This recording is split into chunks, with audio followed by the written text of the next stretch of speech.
Olá, seja muito bem-vindo, muito bem-vinda a uma edição especial do La Maison Simplex aqui em Paris.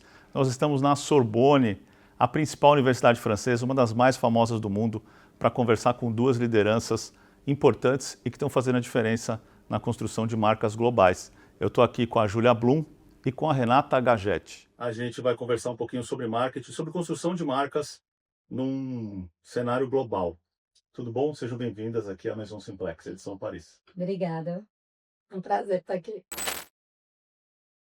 Bom, queria perguntar primeiro para a Júlia. Como é que você constrói uma marca? Qual que é o principal desafio na construção de uma marca de luxo? O principal desafio é você conseguir manter a essência da marca, especialmente uma marca francesa, que é um país de referência para skincare, e ao mesmo tempo conseguir adaptar à realidade dos diferentes mercados. Quando você expande a marca para Ásia, Américas, outros lugares da Europa não tão centrais, mantendo o DNA francês, mas se adaptando às necessidades locais, é realmente um desafio manter a coerência, mas se adaptar. E esse é o nosso grande desafio hoje, e que é contínuo. Como é que as pessoas veem a marca francesa, né? A gente tem uma mística da França, principalmente quando a gente fala de estética, de luxo, tudo que envolve beleza. Ainda é muito forte isso? Ainda as marcas tentam evocar isso ainda? Muito, é super forte. Quanto mais premium a marca, como é o caso da marca para a qual eu trabalho, o Instituto Sederme, é cada vez mais forte. E tanto que em pesquisas com o consumidor que a gente faz, o fato de ser uma marca francesa já posiciona a marca num lugar diferente quando a gente fala de recrutar consumidoras. Mas a dicotomia aqui é que, apesar de ser desejável ser uma marca francesa, quando a gente fala, por exemplo, de texturas que são adaptadas à França, são zero adaptadas à realidade do Brasil, Vietnã, países mais úmidos. Então, voltando aqui, o francês é o desejável, porém, os públicos querem essa adaptação para o seu mercado local. Só uma curiosidade, ainda tem essa diferença, assim? Quer dizer, ainda tem um produto que é muito centrado, por exemplo, na consumidora europeia ou no consumidor europeu, e não se pensa ainda tanto nesses mercados, vamos dizer assim, emergentes. Olha, hoje a gente adapta muitos produtos, mas os produtos de origem, quando a gente fala de textura especialmente, porque acho que o principal driver hoje, além, claro, da eficácia, do que a gente coloca de benefícios do produto, é realmente a textura. Porque até o que vai dizer se você vai ter o benefício ou não é você conseguir usar. Então, aqui, Europa, um país super mais seco, que tem inverno de verdade, você compara de novo com Sudeste Asiático, Brasil, que é um clima muito mais quente e úmido, não é a mesma textura. Então, pode ser o mesmo produto, mas a textura tem que ser adaptada. E hoje, cada vez, você vê as grandes marcas adaptando mais, fazendo produção local, fazendo produtos específicos para esses países, porque senão você não consegue unir o melhor dos dois mundos, a tecnologia francesa, mais a textura que permite o uso local. Agora eu vou perguntar para a Renata, que é outro tipo de produto, Sim. né? Como é que está sendo esse desafio? Há quanto tempo você está à frente dessa condução aí do Fatal Models? Como é que está sendo isso aí? É bastante desafiador. Então, trazendo um pouquinho de contexto que eu acho super interessante, assim, a Fatal Models hoje, ela é a maior empresa brasileira e quiçá mundial, dependendo da linha, né, das avaliações de mercado adulto, né, de acompanhantes. Então, e é um paradoxo, porque quando você fala de conteúdo adulto, você pensa em algumas coisas que não é o que a Fatal Model efetivamente faz. Então, o que a Fatal é? A Fatal é uma plataforma em que você pode publicar o seu anúncio sendo acompanhantes, tanto mulher, quanto trans, quanto homem, para quem quer consumir esse anúncio. No Brasil, e aí vou fazer o gancho com o que tu me perguntou, que eu acho muito interessante, no Brasil esse serviço é legal. Ele não é regulamentado, mas ele é legalizado. O que isso quer dizer? Pegar parte do serviço prestado é ilegal. Agora, você prestar esse serviço não é. Então, ter uma plataforma em que traga maior segurança para essas pessoas que, inevitavelmente, elas já existem, tá? Elas estão na rua, esse serviço é o mais antigo do mundo.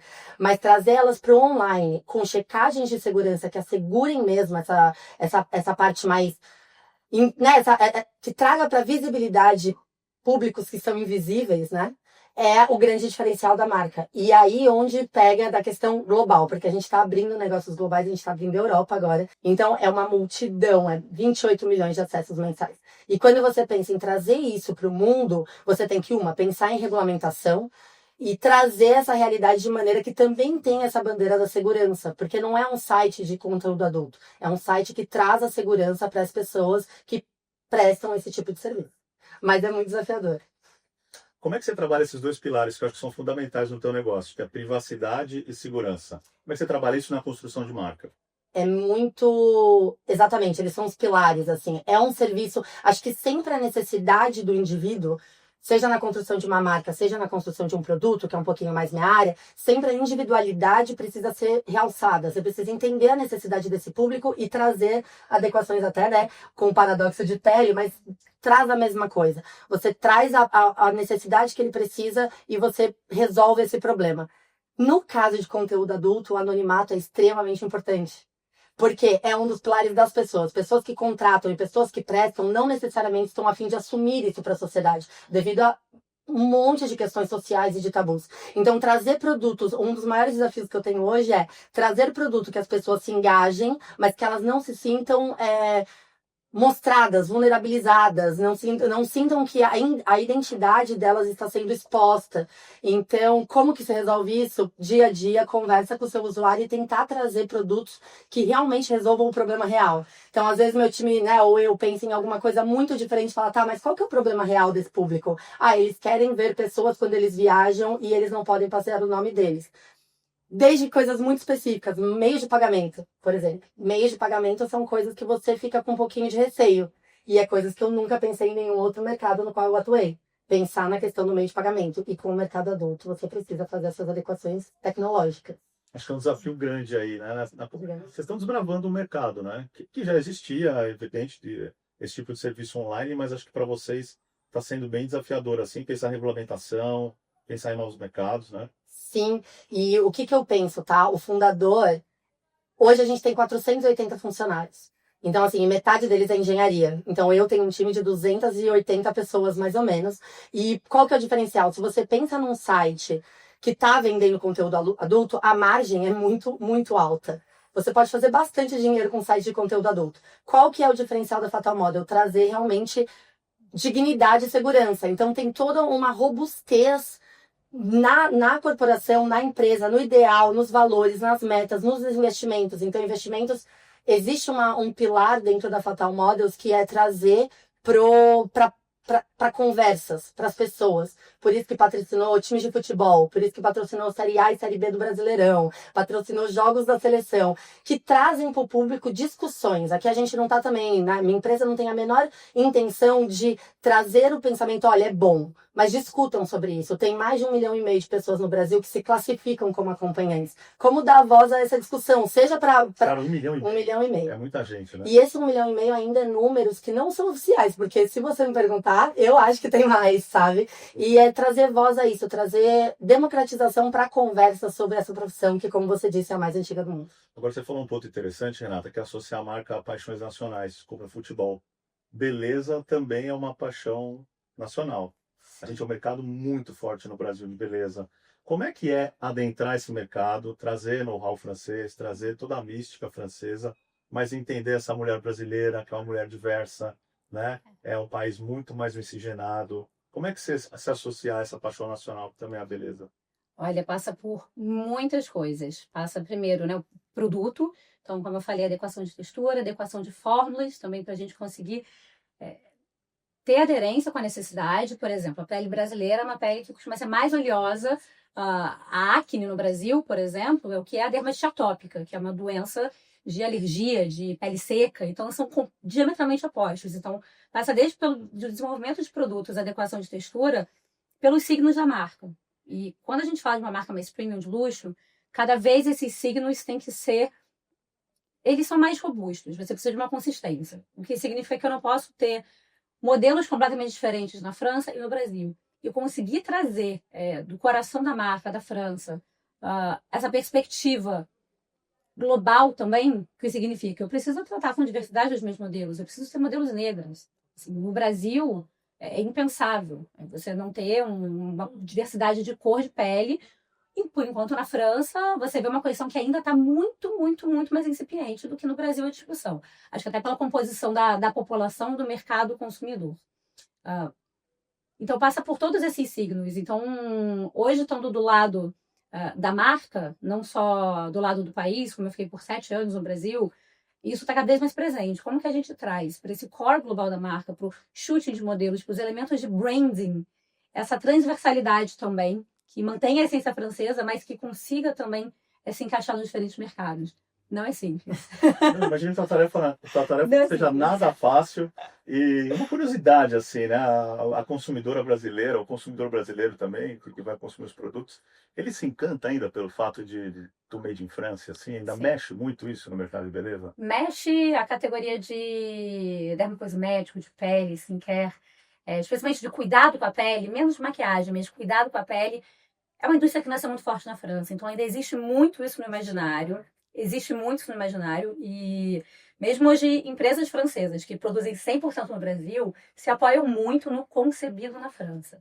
A gente ainda produz 100% na França, tem uma fábrica só, mas ainda é um imaginário para pele muito forte, o que não é no caso para cabelo. Cabelo, o Brasil, feito para o Brasil, feito no Brasil, já tem uma outra dimensão, porque acho que a brasileira, primeiro, um dos maiores mercados consumidores para cabelo, e a gente tem no Brasil todas as classificações de cabelo que existem no mundo. Então, acho que a consumidora já tem noção dessa particularidade. Essa riqueza, né? E aqui é o contrário. Mas quando a gente fala de pele, o Made in France, fabricado na França, ainda é muito Mexe muito forte ainda, né? mexe. O que é muito interessante ouvir vocês falarem é que, assim, o teu mercado também mexe com beleza, né? Mexe com aparência, Muito. né? Mexe, né?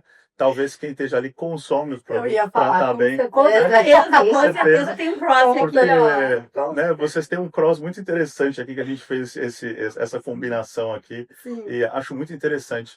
Como é que vocês veem isso para a experiência, tanto do prestador de serviço, prestadora, né, quanto do consumidor, explorar esses elementos de beleza? Então, vocês oferecem o que hoje? São fotos, vídeos, tem algum tipo de trabalho para uma produção de conteúdo em paralelo?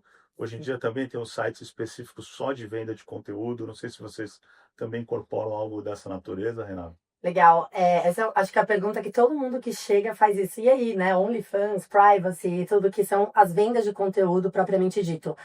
A Fatal nasceu justamente para trazer o offline para o online. Então, para trazer essa segurança que eu já mencionei. Então, a gente não tem a intenção hoje de surfar também uma onda que já tem grandes players surfando. Já tem gente que sabe fazer essas questões de venda de conteúdo, porém, que consiga trazer essa listagem, né, que a gente chama do termo técnico, que é realmente os anúncios, um embaixo do outro, e você pode buscar. É a Fatal que faz isso da melhor maneira hoje dos concorrentes. Então, essa questão do conteúdo, a gente faz indiretamente. Por quê? Na pandemia, surgiu sim o atendimento online, que não é necessariamente a venda de packs, mas é a ligação de vídeo e enfim, né, todas as particularidades que tem nessa parte online, que tem muitas, e permite com que as pessoas dentro do Brasil também prestem serviços para pessoas fora do próprio país, então com ligações e tudo mais. Então isso traz bastante essa diversidade. Trazendo a parte de serviços, né? O que hoje a gente é uma plataforma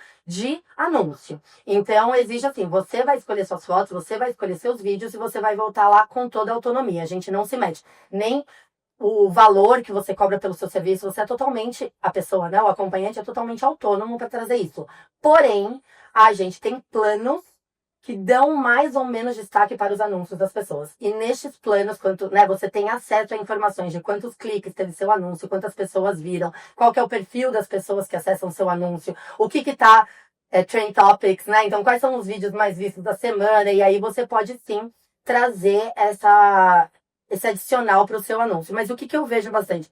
São mais de 70... Essa plataforma, desculpa, o prestador de serviço tem acesso a isso. Ele tem Sim. como se fosse um dashboard Como interno. é um dashboard, que ele sim. percebe como é que está essa Como é que tá o anúncio, qual que é o tipo de, qual que é o horário que ele tem mais destaque ou menos. A gente, claro, né, onde o meu time trabalha ampliando e melhorando essa gestão, mas é bem isso, é trazer esse profissionalismo. Quando você entra na plataforma do iFood, ou da Uber, ou da OLX, você consegue ver o desempenho do seu anúncio, quantas pessoas viram, clicaram, abortaram o carrinho e tudo mais. Lá a gente traz também essa visualização para esses profissionais. Então, é trazer a gestão disso mesmo para a vida deles. É a profissão deles, eles são profissionais autônomos. Né?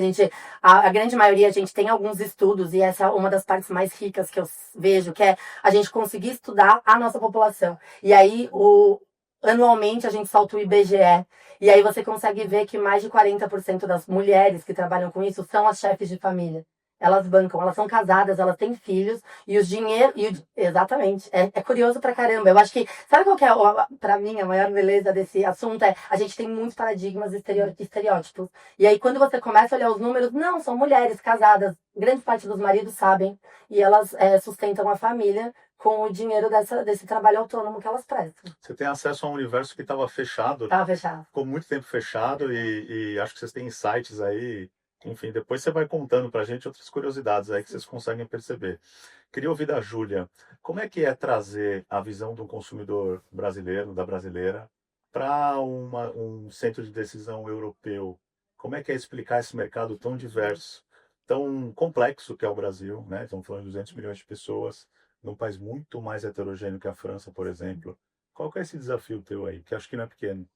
Não, e eu acho que justamente a diversidade do Brasil me trouxe para essa posição, que hoje, além de representar o Brasil, eu represento outros 15 mercados, e a gente está falando de Coreia, está falando de Oriente Médio, está falando de Canadá, Itália. Então, realmente, acho que a minha vivência no Brasil, quando a gente fala Brasil, é difícil falar Brasil, né? Assim, de qual Brasil a gente está falando? São vários países num De só, qual né? Brasil a gente está falando? Então, Do acho que essa Sul. experiência faz com que eu consiga desempenhar meu trabalho aqui de ser interlocução entre os países e a marca de uma forma melhor. E o que é mais bacana, o que me surpreendeu positivamente, é quando as pessoas estão abertas. Porque realmente, empresa francesa, no mercado muito francês, onde ser francês, como a gente falou, é muito valorizado, é muito fácil as pessoas viverem numa caixinha. Então, a partir do momento que você começa, assim como a Rê também estava falando, dessas peculiaridades, coisas que você vai descobrindo, você tem esse encantamento também nos times de comunicação global, de desenvolvimento de produto, de olha, você começa a trazer experiências, começa a trazer feedbacks, começa a trazer exemplos de concorrentes de outras partes do mundo, realmente você sente a cabeça das pessoas abrindo. Opa, não é aquele quadradinho. E, claro, porque é desafiador, porque, novamente, né, a gente tem coisas que são muito legais, mas qual é o potencial de mercado de fato? Então, uma grande parte do meu trabalho é não só trazer o que o Brasil, o que os outros mercados precisam, mas onde está a possibilidade de negócio aqui. Porque no final do dia a gente precisa ter escala, precisa justificar uma produção, precisa justificar uma campanha, um visual, etc. Então, mas tem sido muito gratificante. Eu sinto que o mundo está cada vez mais aberto, até porque os mercados que mais crescem são esses mercados emergentes. E quando você fala no nível global da empresa, a gente não consegue mais sustentar 2 dígitos de crescimento só com os mercados tradicionais. Então, hoje o cenário está muito receptivo. Muito legal isso que você fala. A gente tem uma questão que muitas vezes se fala que o Brasil traz solução que a gente consegue ficar em outros mercados, né? Pela variedade do nosso mercado. Você já vivenciou isso na construção da tua marca? Muito. Enfim, a gente, por exemplo, tem um papel da dermatologia no Brasil que é muito diferente da maioria dos outros lugares do mundo. Hoje a dermatologia no Brasil é muito voltada para a estética, que é o contrário, por exemplo, de Europa. E isso está começando a mudar. Então, hoje você tem cada vez mais dermatologistas na França que não fazem só patologia, mas que fazem estética. E nisso o Brasil saiu de largado. Então, hoje eu mesmo com meu chapéu global, assim, eu tenho muitas ocasiões e muitas conversas, desde França, desde distribuidor do Vietnã, onde eu conto essa experiência do Brasil como best practice. Então, a gente está realmente num outro mundo quando se fala de dermocosméticos, de medicina, de dados, inclusive. Acho que até pela diferença que tem hoje na legislação da LGPD de Europa e Brasil, né? Também tem essa tendência, tem esse viés, porque a gente tem uma riqueza de dados que não tem em outras partes do mundo. Então, isso permite a gente ter uma granularidade de informação e tirar insights que, às vezes, são cascateáveis, outras vezes não, mas que todo mundo é muito interessado, isso é. Agora, Renata, você falou da profissão mais antiga do mundo, tem no mundo inteiro. Como é que está esse processo aí de levar esse know-how aí que vocês têm desenvolvido no Brasil, de Fatal Models? Cada mercado tem uma legislação, enfim, mas como é que tem sido isso? Tem sido, eu vou falar novamente a palavra que falamos muito aqui, desafiador, mas ao mesmo tempo muito, muito divertido. Por quê? Sim, regulamentação, a gente tem muito cuidado, né? Tem países que isso é ilegal, que isso é considerado crime, então a gente não quer expor, nem nos expor, nem expor nossa marca, nem expor as pessoas que lá estão trabalhando com isso, porque mesmo nos países que são ilegais, obviamente isso acontece, sim, é inegável, mas o objetivo, obviamente, não é ser uma disrupção para países que não enxergam isso da maneira com que o Brasil enxerga, por exemplo. E a parte, levar o know-how, eu acho que a gente avançou muito, porque trazendo um paralelo também, o brasileiro é muito criativo, e o brasileiro traz muitas soluções. E quando se trata da minha cadeira, que é de desenvolvimento, né, programação, produto tecnológico, o Brasil é extremamente criativo e versátil. Então, muitas das soluções que a gente criou online, desde como você entra no site, faz a busca, como você entra e põe o cadastro, faz o upload do seu documento, tudo isso é totalmente aplicável para outros países. Mesma pergunta para vocês duas. Qual que você acha que é o diferencial, Júlia, do profissional brasileiro na construção de marca? Nesse trabalho de marketing, nesse trabalho de branding, as referências que a gente traz, a diversidade que a gente traz de experiências. Eu acho que é realmente a diversidade e a criatividade. Como a gente falou, não existe um Brasil, existem Brasis. Então, se você trabalha no Brasil, se você constrói uma marca que dialoga, o Iapoca é o Chuí, você tira o resto de letra. E acho que isso, não só em termos de adaptabilidade, mas em termos também da criatividade que a gente tem que ter para soluções. Repito o que a Rê disse, não é para amadores. Então, quando a gente fala de regulação, de impostos, cotação, é tudo complexo. Ainda mais quando você tem uma presença nacional, quando você não está distribuído só no Sudeste, você está realmente no Brasil inteiro. Está no Brasil inteiro, está no mundo inteiro. Então, se você consegue lidar com isso, quando você vai para fora, acho que a gente já tem essa vivência, já chega tirando de letra, ao contrário de profissionais que tem uma realidade muito certinha, muito estanque. A gente é internacional sendo nacional. 100%. E você, Renata, como é que você vê isso? Complementando isso, que eu concordo em gênero, número e grau, eu acho que a gente é muito criativo, porque as situações nos obrigam a ser, então a gente cria uma malemolência ali que é preciso, mas eu vejo trabalhando até de outras experiências que eu tive trabalhando com engenheiros de outros países e agora, né, abrindo negócios em outros países, a gente a nossa alegria faz o trabalho, os produtos, assim, não é clichê falar que o brasileiro tem, né, tem o molho, a gente tem, e aí a gente traz essa alegria pro nosso trabalho, para os nossos pitches, para os nossos produtos, para as nossas discussões, e eu acredito que isso amplia tanto, não é tão 1 mais 1 é 2, mas traz tanto para a mesa de discussão uma quantidade maior de ideias que a gente sai do outro lado. Ao passo que tem pessoas que estão lá e países ou mais fechados que essa alegria não vem para a mesa, e aí eu sinto que não estou dizendo que é mais fácil, mas que a gente se diverte mais no processo, sem dúvida. Muito, muito. E faz toda a diferença. Faz. Muito legal. Obrigado, Júlia. Obrigada. Obrigado, Renata. Obrigada. Essa foi a edição do La Maison Simplex, especial aqui em Paris, aqui na Sorbonne. Muito obrigado. Aprendi muito com vocês. Espero que quem está acompanhando a gente tenha aprendido também. Muito obrigado e até a próxima.